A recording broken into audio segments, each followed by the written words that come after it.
Marcelo, a primeira pergunta que eu gostaria de te fazer, você teve a honra de ser o primeiro presidente ali do Santos nos anos 90, né? Na verdade, até pela tua idade, eu acho que talvez até hoje tenha sido um dos presidentes mais jovens aí dos principais clubes do Brasil.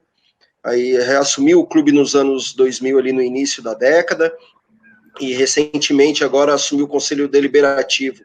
Então aí são muitos anos dedicados ao clube, trabalhando junto ao clube, até mesmo durante a presidência do teu pai ali naquele time de 84. E eu gostaria que você falasse a evolução do clube nessas últimas décadas, né? Os trabalhos realizados, a evolução do clube, seja através de reformas ali que tivemos no estádio, da construção de centro de treinamento, os investimentos feitos no clube para conseguir competir com os rivais. A sua pergunta é bem interessante, Euler, porque o Santos é um clube à parte, né? Não está sediado numa capital, mas é considerado, pela sua história, pela sua tradição, um clube grande, um clube de tradição do futebol brasileiro, futebol mundial. Na realidade, foi fundado em 1912, né? Tivemos aí uma caminhada aqui em Santos até o primeiro título estadual, que aconteceu em 1935. Depois ficamos mais 20 anos aguardando um novo título, que foi acontecer em 1955. E isso demonstra, óbvio, uma certa fragilidade em termos de competitividade de estrutura com os demais clubes do Brasil, óbvio, né?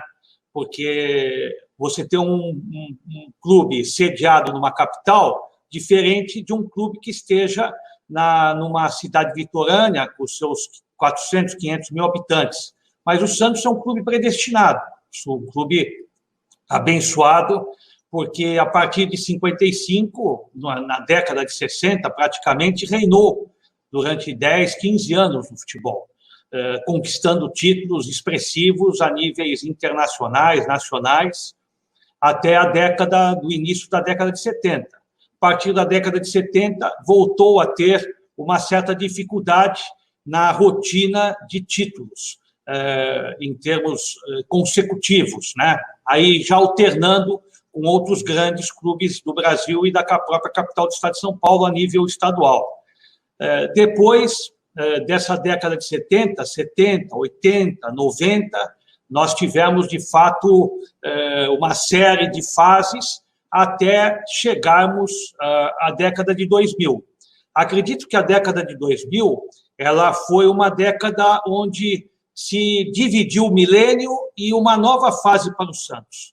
A nova fase ela aconteceu muito mais porque também nós conseguimos impor uma filosofia profissional daquilo que nós fazíamos aqui na instituição, na Universidade de Sicília, né, em termos do trabalho de base, do esporte, concomitante com a área educacional. Então, uma filosofia bem diferente dos clubes no Brasil. E, diante disso, nós tínhamos uma equipe muito forte, muito boa. Eu contei com pessoas profissionais que, até então, o clube não dispunha nem sequer no seu estatuto de um regime profissional, e eu tive que empeitar e tive que fazer com que aprovássemos um estatuto no Conselho Deliberativo, porque eu não conseguia nem no início criar as gerências, a gerência de futebol, a gerência administrativa, a gerência da base, a gerência jurídica. Então, eu tinha muita dificuldade, porque nós estávamos ainda, para vocês terem uma ideia, os cobradores iam de casa em casa para cobrar os boletos das mensalidades dos associados. Então, é uma coisa assim, bem arcaica, né? Bem antiga, bem amadora.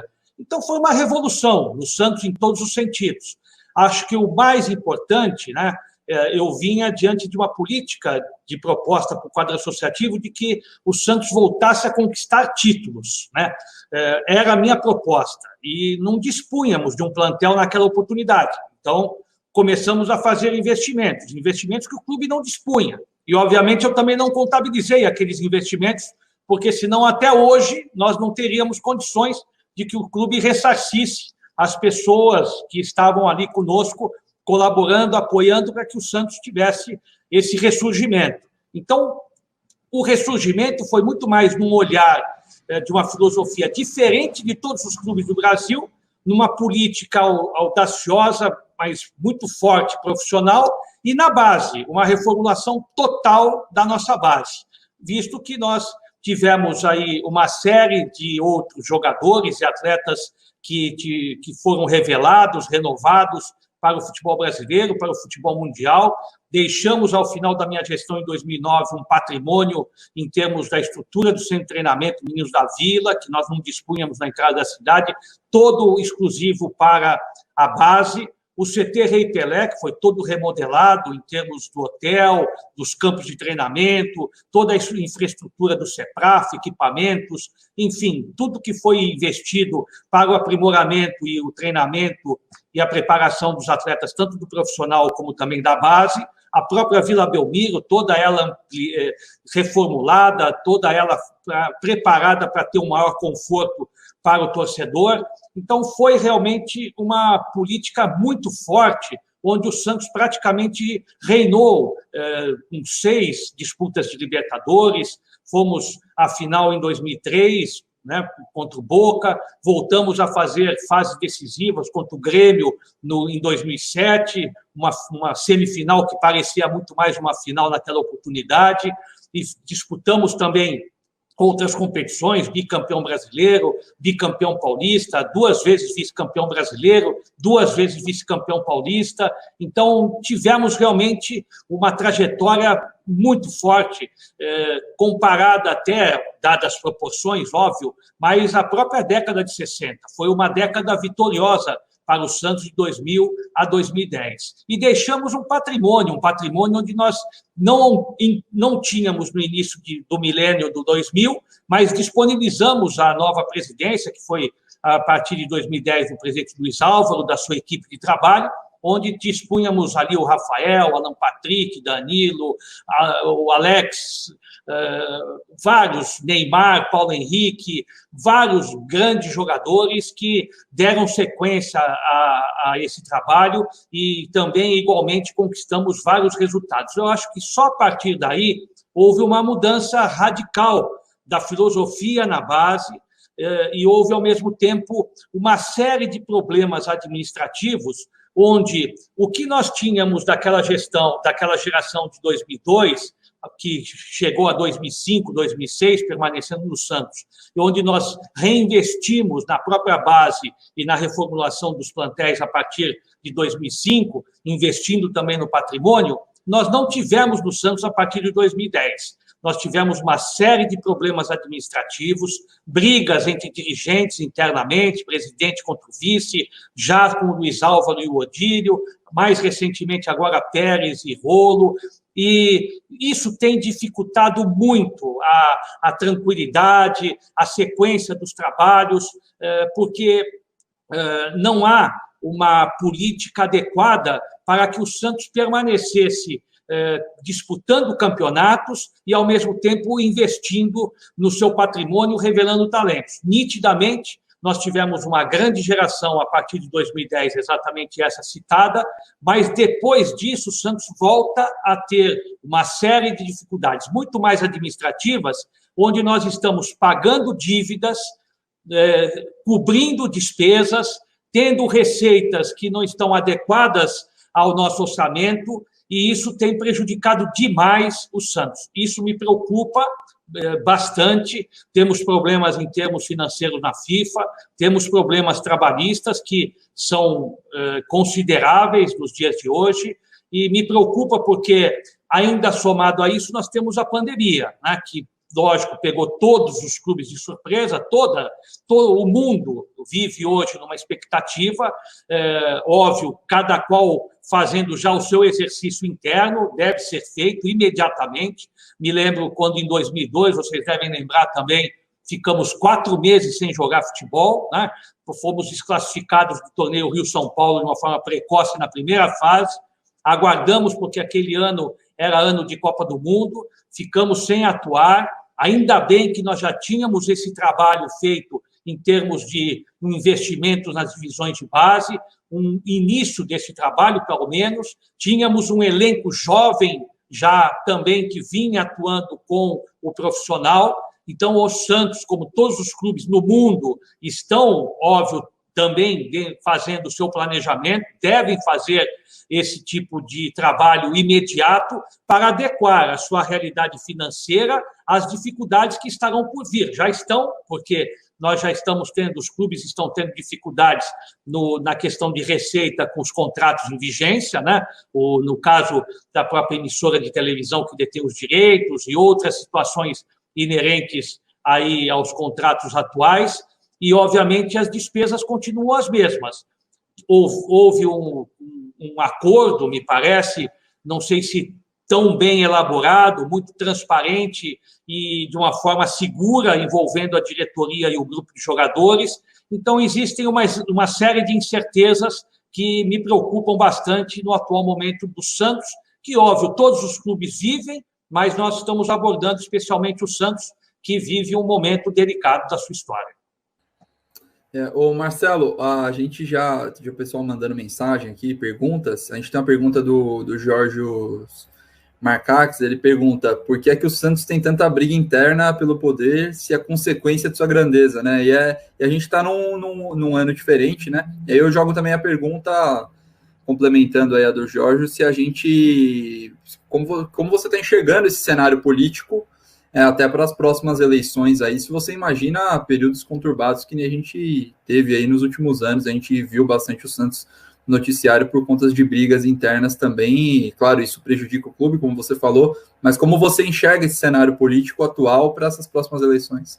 Muito preocupado, porque em 2009 ocorreu exatamente o que eu frisei há pouco. Grupos políticos daquela oportunidade se uniram para vencerem a eleição através do processo eleitoral democrático, justo, perfeito, onde o quadro associativo fez uma opção pelo grupo do presidente Luiz Álvaro, tendo o vice-presidente Odílio Rodrigues.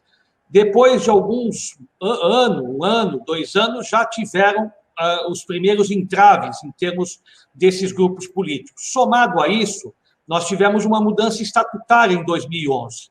Uma mudança estatutária que, em tese, seria interessante, mas, na prática, péssima.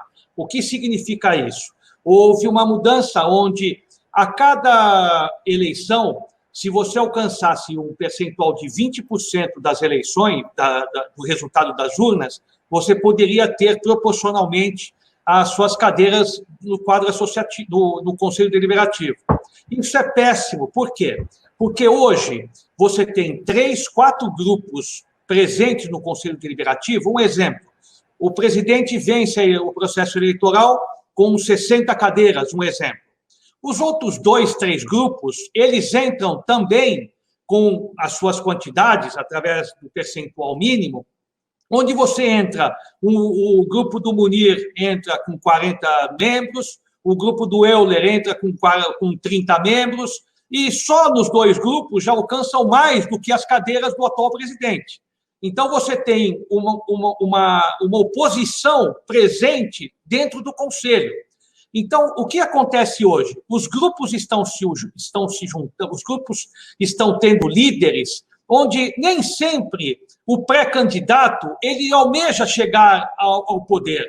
Ele quer apenas reunir os 20, 30, 40 principais pessoas para fazer parte do Conselho. Para quê? Para continuar sendo oposição dentro do Conselho Deliberativo. Então, o presidente ele tem a confiança do quadro associativo para ele aplicar na prática o seu projeto, o seu trabalho, mas ele tem dificuldades em termos de aprovação no Conselho Deliberativo, porque a maior parte de conselheiros geralmente são de oposição. E o nível das pessoas que entram, às vezes, nesses grupos, não são níveis satisfatórios para críticas que sejam construtivas. Não tem sido assim, pelo menos nesses últimos anos. Neste atual Conselho, nós estamos tentando, exatamente pela nossa experiência, dar um equilíbrio para que as pessoas possam refletir melhor e possam entender melhor essa realidade. Mas, ainda assim, o nível em termos das decisões do Conselho estão bem aquém da grandeza do Santos. Então, tudo isso tem que ser revisto. O Estatuto do Santos tem que ser revisto Pode haver uma proporcionalidade, eu sou até a favor da proporcionalidade, mas não esta, onde nós tenhamos um número maior de conselheiros que sejam opositores do que aqueles que sejam da situação, porque nós já temos os conselheiros efetivos, que geralmente estão tendo a sua preferência ou pela situação ou pela oposição, e você tem um número menor de conselheiros que estejam ingressando nas cadeiras do plenário, automaticamente você continuará tendo essas dificuldades.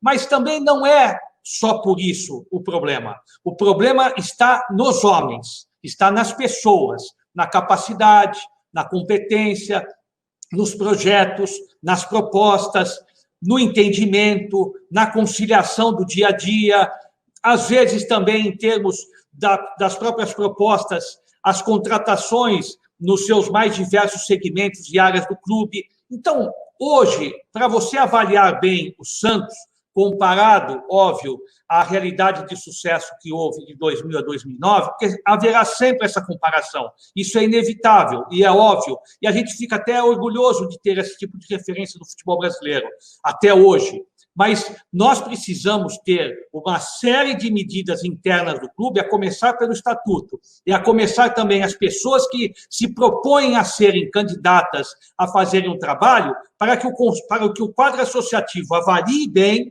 e tenha a responsabilidade de eleger as pessoas de uma forma correta, para que o Santos consiga recuperar boa parte do tempo que já perdeu. Show, manda bala aí.